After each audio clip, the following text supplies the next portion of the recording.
तजवीज़ तो अच्छी है लेकिन अमल नहीं करते। फ़रतुल्लाह बाबर साहब ख़ुद जिस जमात से ताल्लुक़ रखते हैं वो ज़रूर एक नौजवान चेयरमैन हैं, मौजूद हैं, और भी कई लोग नौजवान हैं, लेकिन मेरिट का कल्चर से हमारी पॉलिटिकल पार्टीज़ में नहीं है। क्योंकि अगर मेरा बेटा होगा तो वो नौजवान होगा तो उसको हम मेयर भी बना देंगे, उसको हम डिस्ट्रिक्ट काउंसिल का चेयरमैन भी बना देंगे। ये मेरिट का कल्चर नहीं होता। देखिए नर्सरीज़ होती हैं, आप देखें कि थोड़ा सा असिस्ट कर लें कि लोकल बॉडीज़ इलेक्शन में कितने नौजवानों को सियासी जमातों ने टिकट दिए, उसकी परसेंटेज निकाल लें। नर्सरीज़ ये होती हैं कि स्टूडेंट यूनियन, अनवारुल हक काकड़ साहब ने जाके कैंपसेस में खिताब तो कर रहे हैं, किसी एक कैंपस में उन्होंने जाके कहा कि आपके अगले महीने यूनियन के इलेक्शन होने चाहिए, नहीं कहा। यूसुफ रज़ा गिलानी पाकिस्तान पीपल्स पार्टी के वज़ीर आज़म बने 2008 में, उन्होंने पहली तकरीर की थी पार्लियामेंट में खड़े होके, जिसमें उन्होंने तुलबा यूनियन की बहाली का ऐलान किया था। आज 2023 में हमें किसी एक कॉलेज यूनिवर्सिटी में तुलबा यूनियन के इलेक्शन नहीं हुए।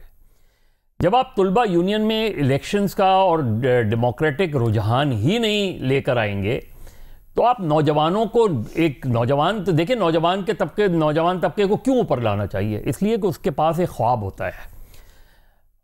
जो आप हमारी एज के जो लोग हैं या हमसे जो बड़े लोग हैं, उन्हें जो अचीव करना था, जो नहीं करना था, वो एक ऐसी एज में आ गए हैं कि जहां अब वो आगे ड्रीम नहीं कर सकते।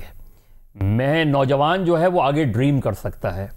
जो इमरान खान की बात की, इमरान खान एक उम्मीद बनकर आए, उन्होंने एक उम्मीद दी और नौजवान, चूंकि एक डिसअपॉइंटमेंट था, एक डिसइल्यूजन था, एक डीपोलिटिसाइज सोसाइटी हो गई थी माशाल्लाह 11 साल और 9 साल के बाद, तो वो एक डिसइल्यूजन नज़र आ रहा था। तो वो उस नौजवान ने, जहाँ डिसअपॉइंटमेंट था, डिसइल्यूजन था, डीपोलिटिसाइजेशन थी, वहाँ उसको इमरान की शक्ल में एक उम्मीद नज़र आई। बाद में बहुत से लोग उससे मायूस भी हुए, लेकिन बहुत से लोग अब भी उससे उम्मीद लगाए बैठे हैं। इसी तरह दीगर सियासी जमातों ने, जब तक आप डेमोक्रेटिक कल्चर को फ़रोग नहीं देंगे, और वो शुरू होता है कैंपसेस से, वो शुरू होता है लोकल बॉडीज़ से। ये एक नर्सरीज होती हैं कि आप पहले लोकल बॉडीज़ में इलेक्शन, जो लोकल बॉडीज़ जीते, जो मेयर हो, उसको आप फिर ले जाएं सूबाई असेंबली का इलेक्शन।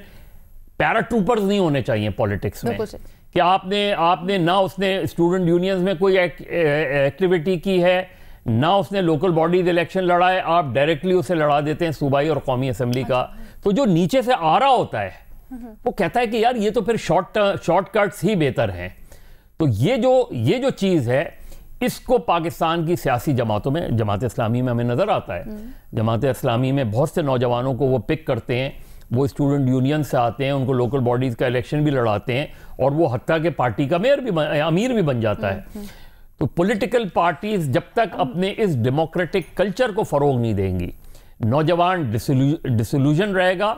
नौजवान क्योंकि ख्वाब देखता है तो लिहाजा उसे नज़र आता है, वो उसे शायद इमरान खान का आगे मुस्तकबिल क्या होता है हमें नहीं पता, लेकिन पीटीआई में बेशुमार नौजवान है, पीपल्स पार्टी में बेशुमार नौजवान है, मुस्लिम लीग नून में बेशुमार नौजवान। लेकिन सर एक रवैया भी तो देखे ना, हम पीपल्स पार्टी की मिसाल देते हैं और बार बार आपने भी, उमर ने भी ये कहा नौजवान चेयरमैन, लेकिन नौजवान चेयरमैन के तो अपने अब्बा उठ के कह देते हैं, यही कह रहा हूं कि वो तो ना तजर्बाकार है, बैठ जाओ नीचे। अलीना ये नहीं है। देखिए आप उसी पार्टी के अंदर, मैं आपको और दीगर जमातों में, मैं आपको कई नौजवान जिनमें पॉलिटिकल करंट नजर आता है, ये कौन देखता है? ये पॉलिटिकल थिंक टैंक देखते हैं। पॉलिटिकल पार्टीज में थिंक टैंक है ही नहीं जो नौजवानों को, और अगर वो लेकर आते हैं तो उनकी लीडरशिप उससे नहीं होती।